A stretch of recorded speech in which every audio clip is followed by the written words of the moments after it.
en este proceso. Esta no es la justicia ordinaria, puntualizó, este es un proceso de control político y fiscalización.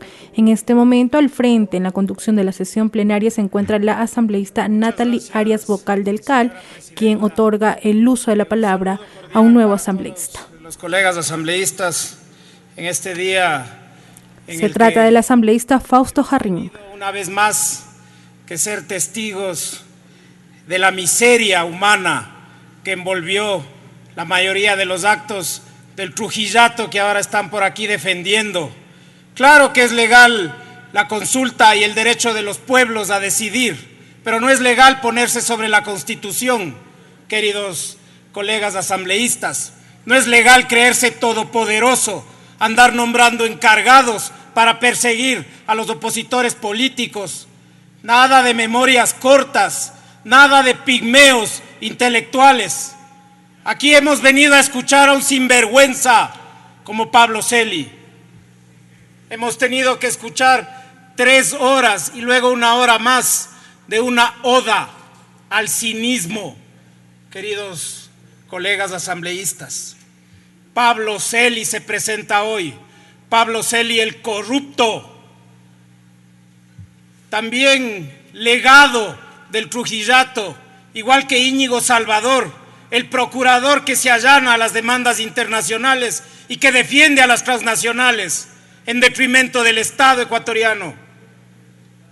Igual que la fiscal que solo persigue a sus opositores, la fiscal de la justicia selectiva, esa fiscal que ahora también está persiguiendo al señor Celi, de ese Consejo de la Judicatura, de los concursos observados por las Naciones Unidas, de la persecución a los notarios, de la persecución a los jueces, ese Consejo de la Judicatura de la vergüenza, 3 defensores del pueblo, contralores que se autonombran. Eso es lo que nos ha dejado Trujillo.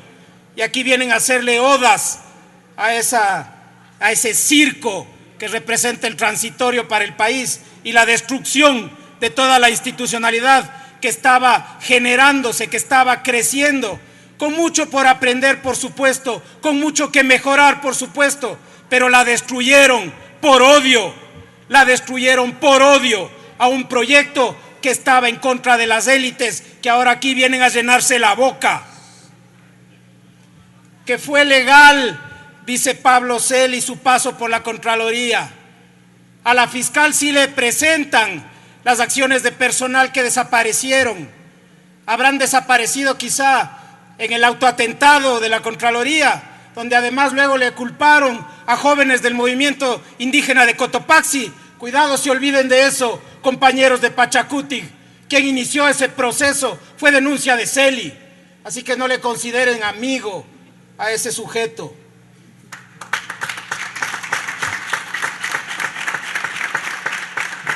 Que fue legal su paso por la Contraloría, dice Celi. ¿Cuándo vino a esta asamblea a posesionarse? ¿Cuándo vamos a empezar a hacer respetar este espacio, posesionando a las autoridades que se deben posesionar? Aquí tenía amigos, aquí tenía encubridores y sin embargo nunca vino acá a posesionarse como debía, por respeto a la asamblea, por respeto al pueblo ecuatoriano, y tiene el cinismo de venir a hablar acá de legalidad en sus actos. Sin vergüenza. Que los desvanecimientos de glosas a Odebrecht no fueron producto de un examen, dice Celi, ni de 2, ni de 3, de hasta 4 exámenes, dice Celi. ¿Cuánto le costaría a Odebrecht? 4 exámenes por cada desvanecimiento. Imagínense, si ya escuchamos en las comparecencias a la Comisión de Fiscalización que te generaban el problema para luego venderte la solución.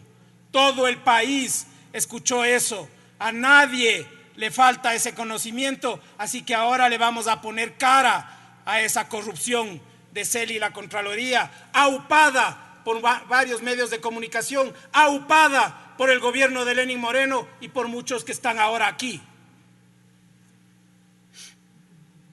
Lo que sí fue Celi es miembro del comité de negociación con Odebrecht.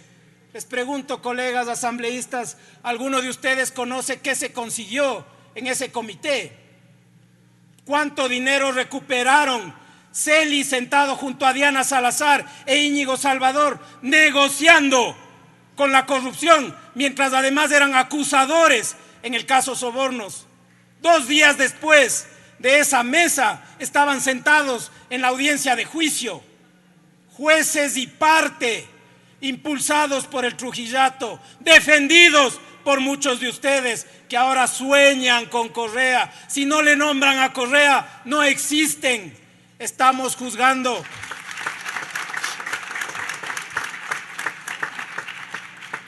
Estamos juzgando políticamente a Pablo Celi.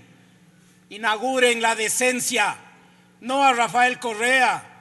No distraigan la atención de la ciudadanía de 4 años de ignominia y corrupción lacerante al pueblo ecuatoriano y a todo el estamento del Estado, a toda la institucionalidad, que exige debido proceso, dice Celi, que exige debido proceso, dice Celi. Debido proceso, colegas asambleístas, como el que pensará él que tuvieron 2 jueces de la Corte Nacional de Justicia que fueron destituidos por pedido de él, en rueda de prensa, interfiriendo en las decisiones jurisdiccionales de jueces penales, junto a la fiscal y junto a un delegado del procurador. Ese tipo de debido proceso exige Celi. Ese tipo de debido proceso exige Celi. Ese tipo de debido proceso debió haber exigido siempre.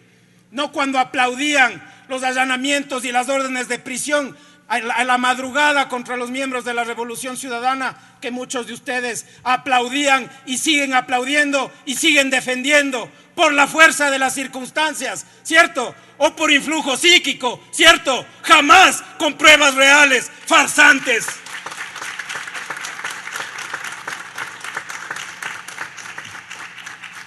Qué alivio siento, colegas asambleístas, que Pablo Celi haya venido a decirle al bloque de la Revolución Ciudadana que somos farsantes. Qué alivio siento que un sujeto miserable como él, a quien conozco desde niño en el FADI, luego a Liberación Nacional, luego con el flaco querido al gobierno de Bucarán, luego con Gutiérrez y para acabar siendo punta de lanza contra los opositores de Moreno. ¿De qué ética ideológica nos puede hablar un sinvergüenza como ese? A no olvidar la historia para que ningún zoquete nos venga luego a querer convencer de lo que no es.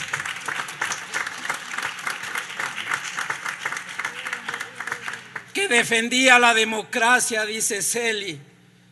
Defendía tanto la democracia que en plena campaña electoral, por chat, a sus funcionarios les pedía que destituyan al papá de nuestro candidato. Tanto defendía la democracia que amenazó a los miembros del Consejo Nacional Electoral con destitución si no acataban su injerencia y su interferencia en el proceso, cuando ya se había acabado el empadronamiento de las organizaciones políticas. Sobre los cargos de delincuencia organizada, queridos asambleístas, queridos colegas, ¿cómo podemos permitir tanta sinvergüencería, tanta prepotencia? No necesitamos venir a leer aquí los chats de Celi, nos basta el testimonio anticipado del sobrino, donde explica cómo se repartían la plata Celi, su hermano y su sobrino. Ya está eso en el proceso, se olvidan. Para terminar, para quienes solo entienden del odio, para quienes no ven más allá de si Rafael Correa, de si no Rafael Correa, les cuento un dato. En el caso Sobornos no hay un solo examen de Contraloría. Debía haber exámenes de Contraloría, no hay ni uno solo. Yo solicité como prueba a la jueza Camacho esos exámenes o la certificación de que las haya habido y el juez León me negó ya en la audiencia de juicio. Así que no, farsantes, falsos, de esta Tiene censura 30 segundos, no se señor va a arreglar asambleísta. gracias el juicio de Rafael Correa o el juicio de Jorge Glass. esos juicios se van a caer por absurdos, esos juicios se van a caer por ridículos, no por algo que vaya a hacer esta asamblea. El influjo psíquico es algo que no existe para sentenciar penalmente a nadie. Lo que debemos, compañeros asambleístas, de una vez por todas, es devolverle la verdad al pueblo ecuatoriano, mirarle a la cara y decirle qué pasó con la entrega de hospitales, con los cupos de la Agencia Nacional de Tránsito, con la compra de votos que había aquí. Ahí vamos a recuperar la confianza. Mientras sigamos diciendo mentiras, seguiremos siendo inservibles como asamblea. Muchas gracias.